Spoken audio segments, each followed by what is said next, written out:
C'est une tragédie, Camille est trop instable pour apprécier une demeure comme celle-ci, mais au moins nous sommes là pour la protéger. La voix de ma mère résonnait parfaitement claire à travers mon téléphone, diffusée en direct depuis la caméra de sécurité du salon que je surveillais. J'étais assise dans ma voiture glaciale, garée à une quinzaine de mètres de là dans l'obscurité, les regardant porter un toast avec mon grand cru glacé. Ils pensaient que j'étais enfermé dans une clinique psychiatrique, ils ignoraient que je détenais les clés d'administration numérique de toute la propriété. La mission de protection est terminée, maman, ai-je chuchoté avant d'appuyer sur la réinitialisation du système. Instantanément, tout le chalet a plongé dans le noir.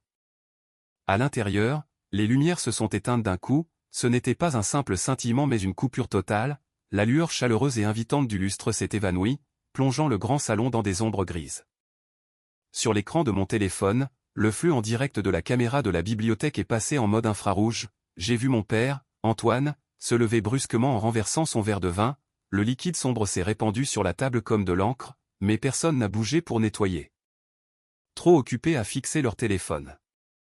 Ma sœur Chloé est une influenceuse, elle vit sa vie entière à travers un écran, mais elle n'a jamais pris la peine de changer l'adresse email de récupération par défaut du hub domotique, il m'a suffi d'un clic pour le récupérer.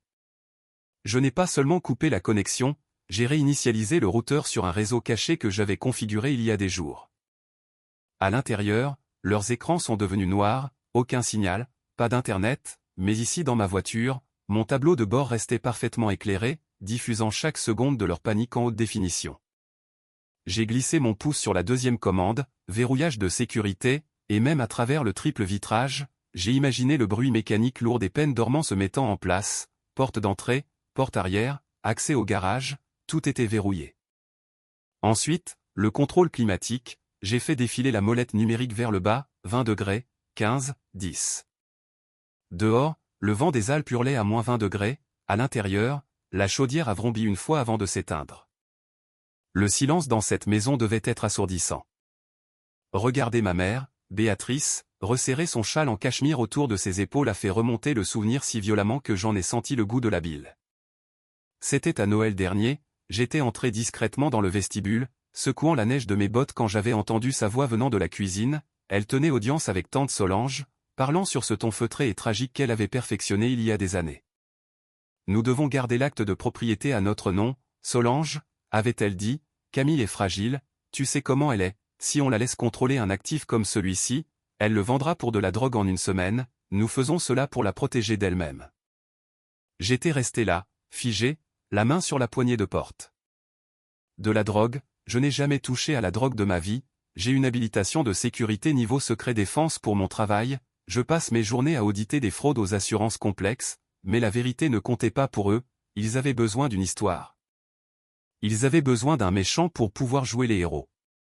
Ils ont assassiné ma réputation pour justifier le vol de ma propriété, ils m'ont transformé en une histoire de fantôme toxicomane juste pour pouvoir se sentir vertueux en vivant dans mon chalet au bord du lac. Ce souvenir brûlait plus fort que le chauffage que je venais de couper.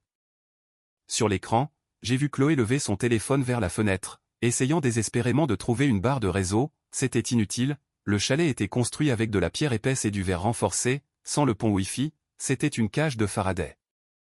Ils étaient piégés dans le noir, dans le froid, sans plus aucun public pour qui jouer la comédie. J'ai ajusté mon siège chauffant et pris une gorgée de café, ils voulaient protéger la maison de moi, très bien, maintenant ils étaient enfermés dedans et je ne faisais que commencer. À l'intérieur du chalet, la panique commençait à trouver son rythme, j'ai regardé sur le flux infrarouge mon père, Antoine, frappé de la main contre le panneau mural du thermostat, rien ne s'est passé. Ma sœur, Chloé, tenait son téléphone haut dans les airs, marchant en rond comme si elle essayait d'attraper un signal satellite avec un filet à papillons. Ils avaient l'air confus, agacés, peut-être un peu effrayés, mais ils n'avaient pas l'air coupables, pas encore. Ils ont commis une erreur critique en me ciblant, ils ont oublié ce que je fais dans la vie, je suis enquêtrice principale en fraude financière, je ne regarde pas seulement des tableurs, je regarde les comportements. Je traque les tremblements microscopiques dans une chronologie financière qui hurle au vol.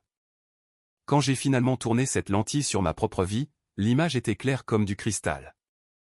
J'ai ouvert le dossier sur mon siège passager juste pour me le rappeler, il était lourd, 40 000 € de dette à la consommation ouverte à mon nom, signé avec une contrefaçon si paresseuse que c'en était insultant, c'était Antoine. Il avait besoin de prêt-relais pour des entreprises qui n'ont jamais existé. Puis il y avait les retraits, 10 000 € chaque mois, siphonnés du fonds de dotation que ma grand-mère m'avait laissé. Ma mère, Béatrice, les étiquetait comme frais de gestion, elle gérait mon argent directement dans sa garde-robe. Pendant des années, j'ai laissé faire, je me disais que c'était normal d'aider sa famille, je me disais que j'étais généreuse, mais je n'étais pas généreuse, j'étais lentement ébouillantée vive. Les gens demandent toujours pourquoi tu n'es pas parti plus tôt, c'est l'histoire de la grenouille dans l'eau bouillante, tu ne remarques pas la chaleur monter jusqu'à ce que ta peau soit déjà en train de peler.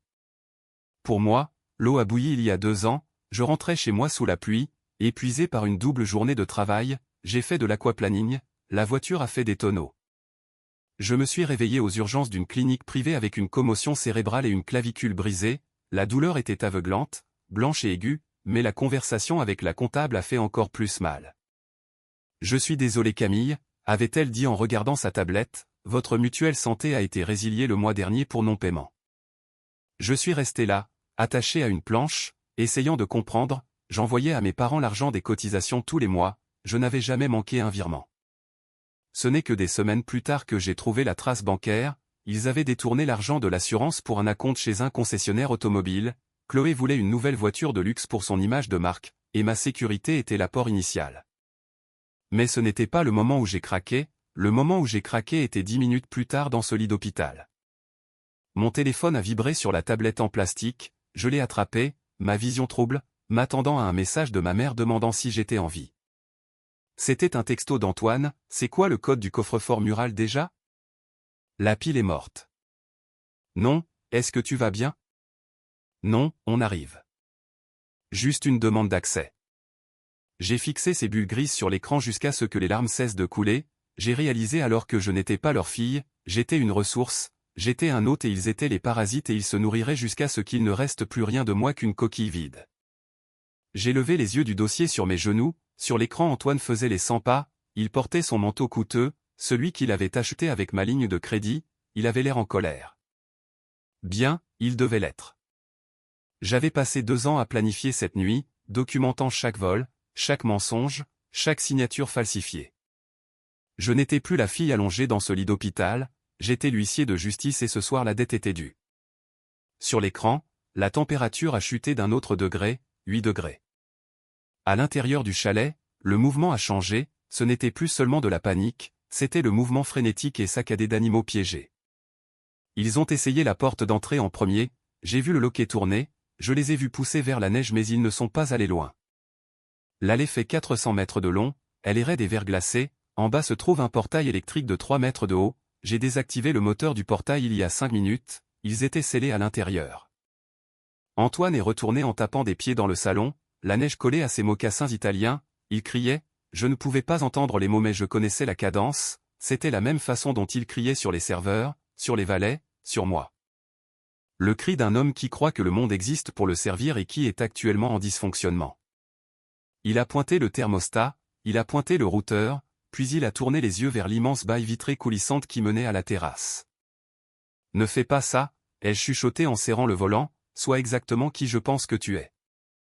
Il a marché vers la cheminée, il a ignoré le tisonnier et a attrapé une bûche de bouleau, épaisse comme une cuisse.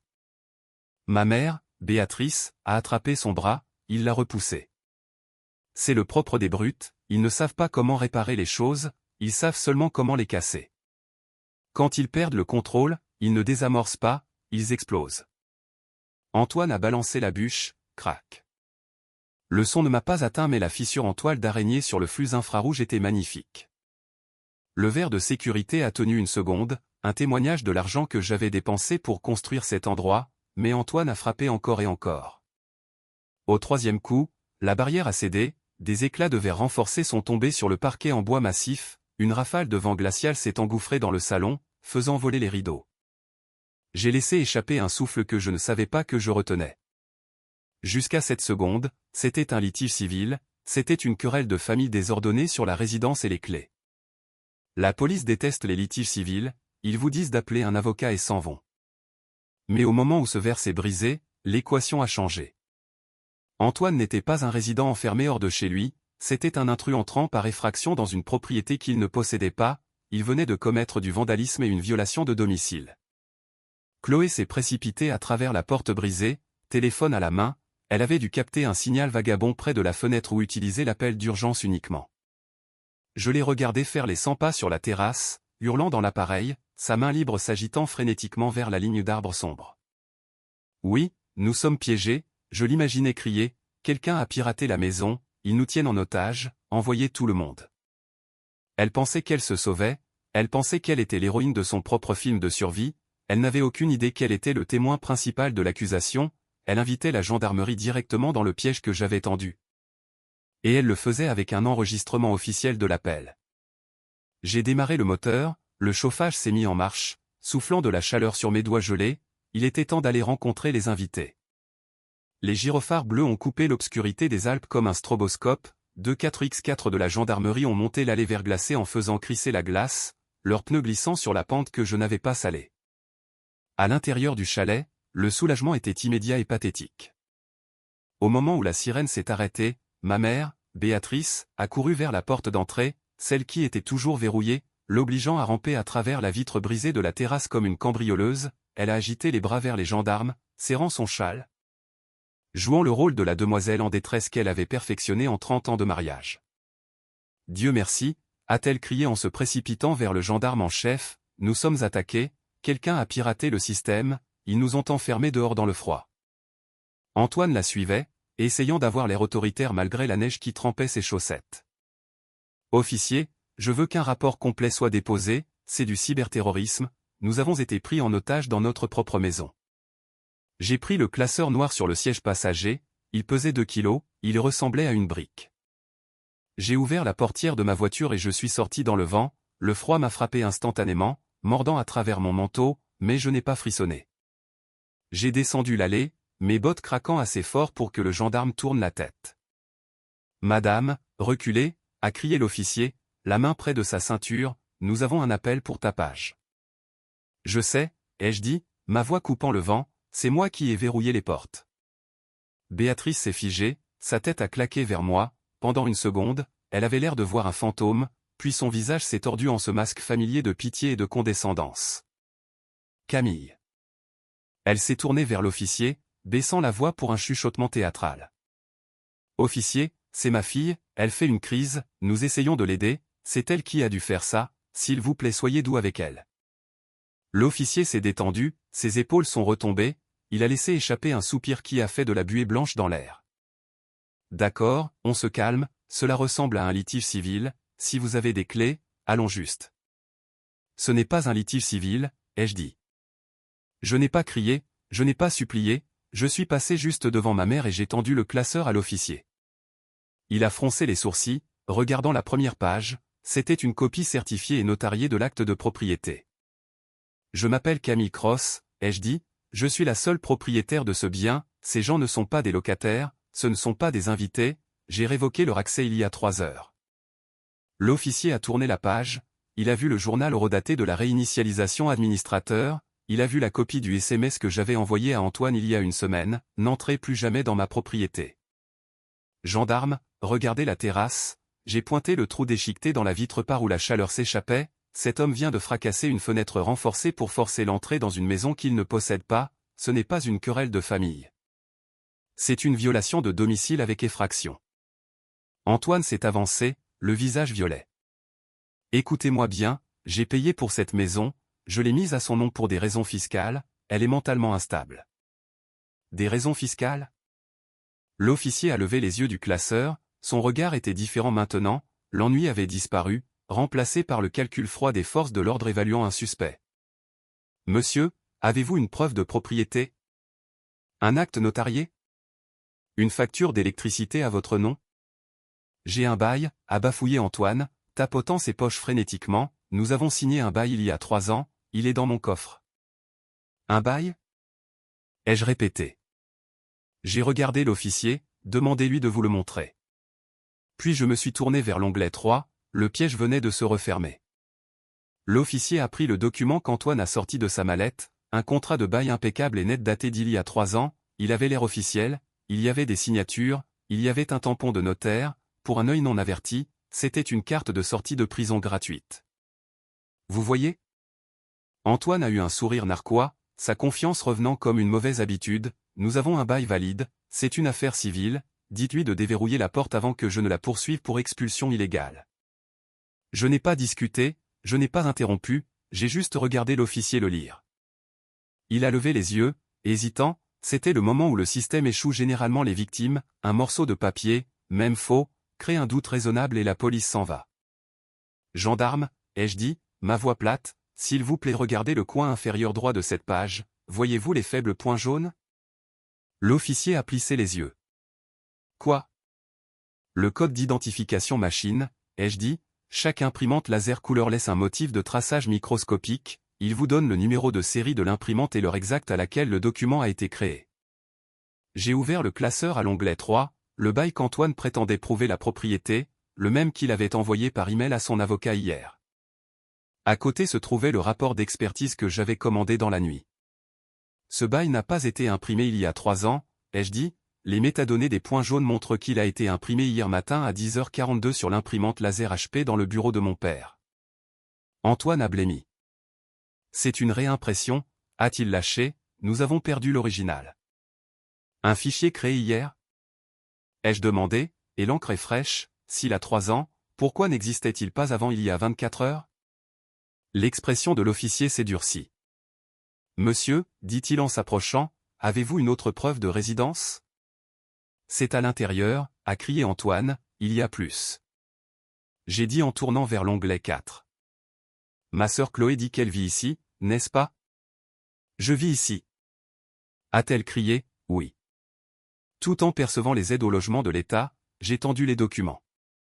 Pendant 18 mois, elle a prétendu être une locataire à faible revenu payant un loyer à un propriétaire qui n'existe pas, 24 000 € de fraude. L'officier a comparé les formulaires au bail. Vous ne pouvez pas être propriétaire et locataire subventionné, ai-je dit en regardant mon père, donc soit le bail est faux, soit votre fille a commis une fraude aux prestations sociales, laquelle est-ce? Il n'y avait pas d'échappatoire. Centrale, a dit l'officier dans sa radio, j'ai besoin d'un superviseur, suspicion de faux et usage de faux et escroquerie. Il a menotté Antoine. Chloé n'a pas pleuré, elle a regardé, paniqué, puis s'est jetée sur mon manteau. Elle a de la drogue. A-t-elle hurlé, fouillez-la. L'officier a sorti un petit sachet de poudre blanche de ma poche, ma famille s'est détendue, il pensait avoir gagné. J'ai sorti mon téléphone. Il y a une caméra dans cette jardinière, ai-je dit, voici le flux en direct sur l'écran. Chloé a plongé la main dans son soutien-gorge, a fourré le sachet dans mon manteau, puis s'est tournée pour crier. L'officier a regardé 2 fois.